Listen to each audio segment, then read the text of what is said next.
یہ سٹوری جو ہے یہ من گڑت ہے اور اس کی کوئی بنیاد عقلی نظر نہیں آتی۔ وہ جس طرح آپ نے خود بھی اس کی طرف اشارہ کیا کہ احمدی نژاد اس میں کوئی شک نہیں کہ ان کا موجودہ سیٹ اپ کے ساتھ انڈرسٹینڈنگ ان کی ٹھیک نہیں تھی، بلکہ خود جب وہ صدر بھی رہے دونوں مرتبہ تو اس دوران ان کے ساتھ بھی اختلاف کرنے والے بہت رہے اور ان کے الیکشن کو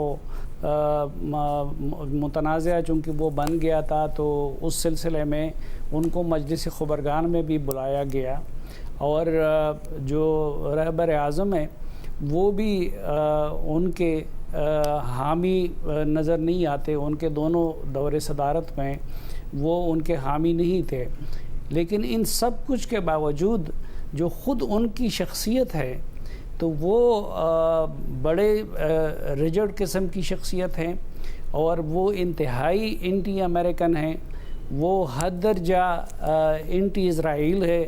وہ ان لوگوں میں شامل ہیں جو سمجھتے ہیں کہ اسرائیل کو صفحہ ہستی سے مٹ جانا چاہیے۔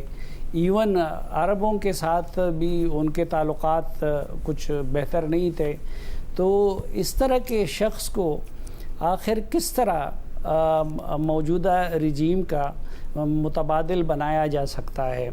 اور پھر میں نہیں سمجھتا، کیونکہ وہ جانتے ہیں ایرانی سسٹم کو بطور پریزیڈنٹ، بطور میئر، انہوں نے بطور گورنر ایران کے سسٹم کو دیکھا ہے اور وہ جانتے ہیں کہ اس میں اسی طرح کسی بغاوت کے نتیجے میں اقتدار پہ قابض ہونا وہ ممکن نہیں ہے۔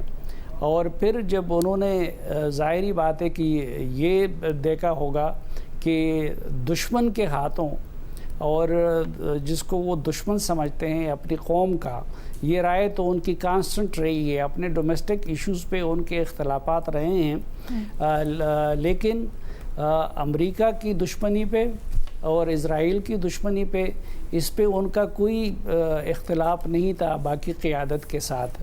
تو میں نہیں سمجھتا کہ احمدی نژاد جیسا آدمی وہ کوئی ساز باز کر سکتے تھے امریکہ اور اسرائیل کے ساتھ، اور یا ان کے پلان کے نتیجے میں صدر بننا چاہتے تھے۔ وہ اگر ظاہری بات ہے کہ وہاں پہ ان جیسے لوگوں کے لیے بڑے سے بڑا منصب کیا ہو سکتا ہے، تو وہی صدارت ہے۔ صدارت 2 مرتبہ انہوں نے کی ہے اور اگر چاہتے تو تیسری مرتبہ بھی وہ صدارتی انتخاب لڑ سکتے تھے۔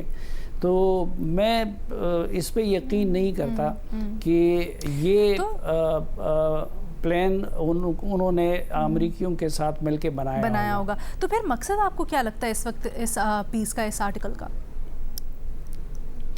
وہ ظاہری بات ہے کہ ان کا جو بنیادی ہدف تھا رجیم چینج کا وہ تو ناکام ہو گیا ہے، تو اس کے لیے امریکی مختلف عذر تلاش کرتے رہتے ہیں۔